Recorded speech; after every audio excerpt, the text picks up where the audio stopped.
Hi everyone, I'm going to discuss cube of binomial.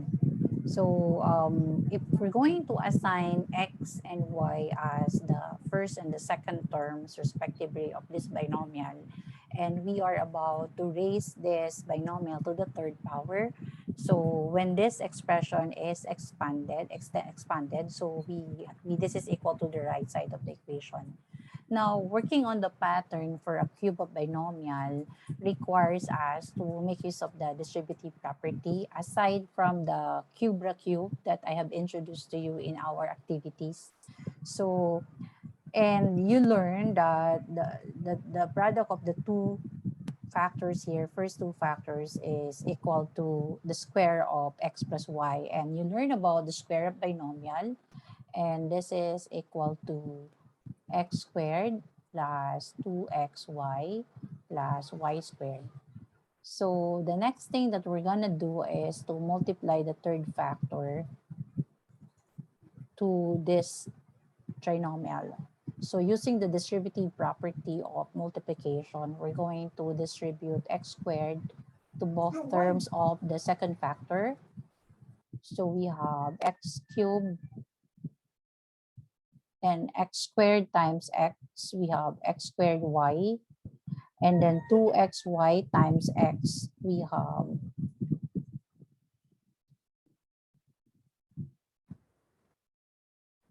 and then we have to multiply 2x squared to x. So we have 2x squared y. Okay. And then 2xy to y, we have 2xy squared. And then the last term, y squared times x. So we have xy squared.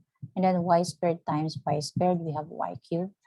Combining like terms here, so we have x cubed plus 3x squared y plus 3xy squared plus y cubed.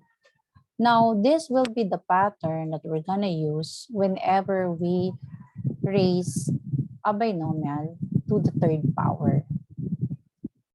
So we have x cubed plus 3x squared y plus 3xy squared plus y cubed.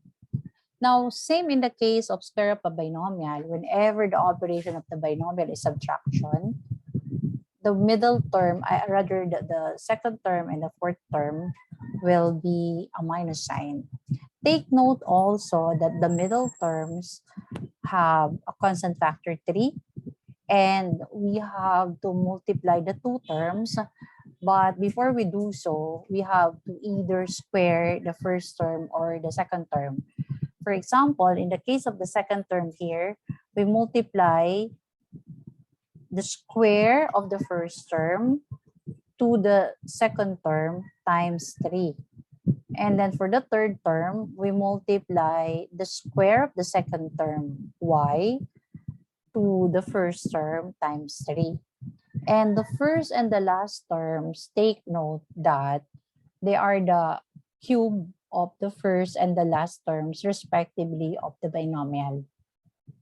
So this will be the pattern that we're going to use whenever we raise a binomial to the third power, or whenever we work on the cube of a binomial. So let's work on this exercise. Find the cube of each binomial. So for the first example, we're going to substitute the given in the formula, but with the next until the last example, we will just immediately write the answer without doing the substitution.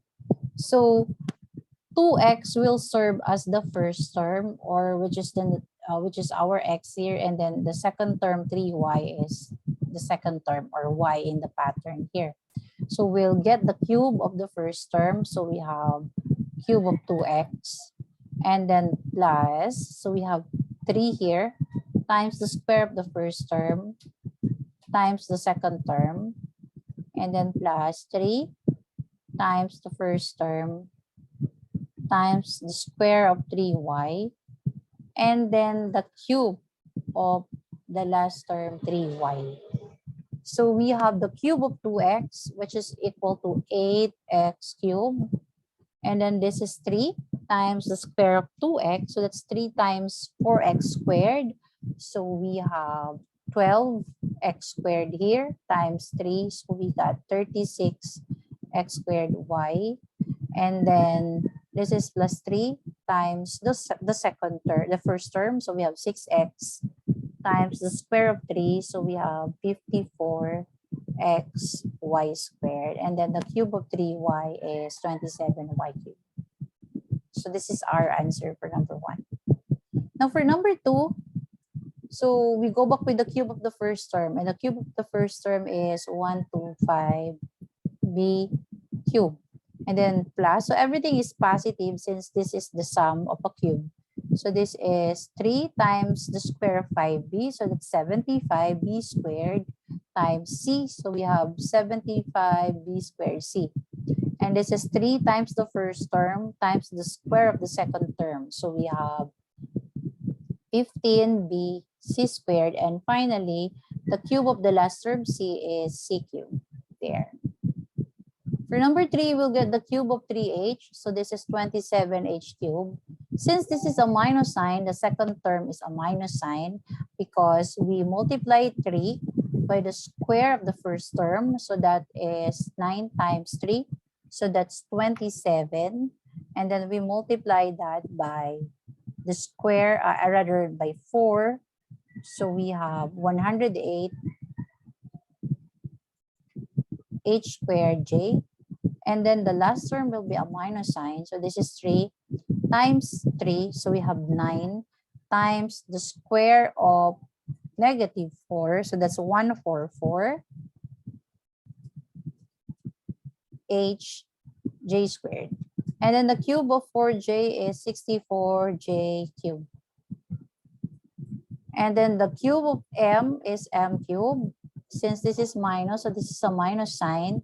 So this is 3 times the square of m. So this is 3m squared times negative 4n. So we have negative 12m squared n. And then for the last term, this is 3 times the first term. So we have 3m times the square of negative 4. So we have plus 48 m n squared. And then the cube of negative 4n is negative 64n cubed. So for number 5, we'll get the cube of 3m to the third. So that is 3m cubed times 3f cubed times 3f cubed. So we have 27m to the 9th. And then this is 3 times the square of 3m cubed. So this is 9m to the 6th times 3. So we have 27m to the 6th n. And then we have 3 times the first term times the square of the second term. So this is 9m cubed n squared. And for the last term, it's the cube of n. So for number 6, what's the square of 2p? So that's 2p times 2p times 2p. So we have 8p cubed. And then this is 3 times the square of 2p. So that is 6p squared times 5q. So we have 150p squared cubed.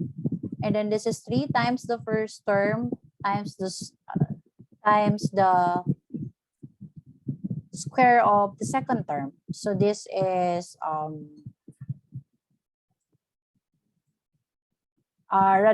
this is the third term. I'm sorry. For a while. So I was able to skip the second term. So going back with the second term, this is 3 times the square of 2p. So that's 4p squared times 3. So we have 12p squared times 5q. So this has to be 60p squared q only. And then the one that I've written as 150pq squared is the third term, while the cube of the last term 5q is 125q cubed. And then for number 7, what's the cube of 7z? That's 7z times 7z times 7z. So that's 343z cubed. And then this is 3 times the square of 7. So that's 49 times 3. So we have 147 z squared, and then 3 times the first term times the square of the second term. So this is 21z, and then the cube of 1 will remain as 1. So basically, when we cube a binomial, we cube the first term. We get the cube of the first term and the last term of the binomial, and that will be the first and the last terms respectively here. And then the middle terms as a constant 3 factor. Then we multiply the 2 terms of the binomial, but either has to be squared first before they will be multiplied, and always multiply that by the constant 3 factor. Okay, now you are gonna work with this problem. So I want you to work on this problem, provide your answer in the comment box, and then work on number 1 to number 4. So I hope you are able to learn the discussion on the cube of binomial. So see you next meeting.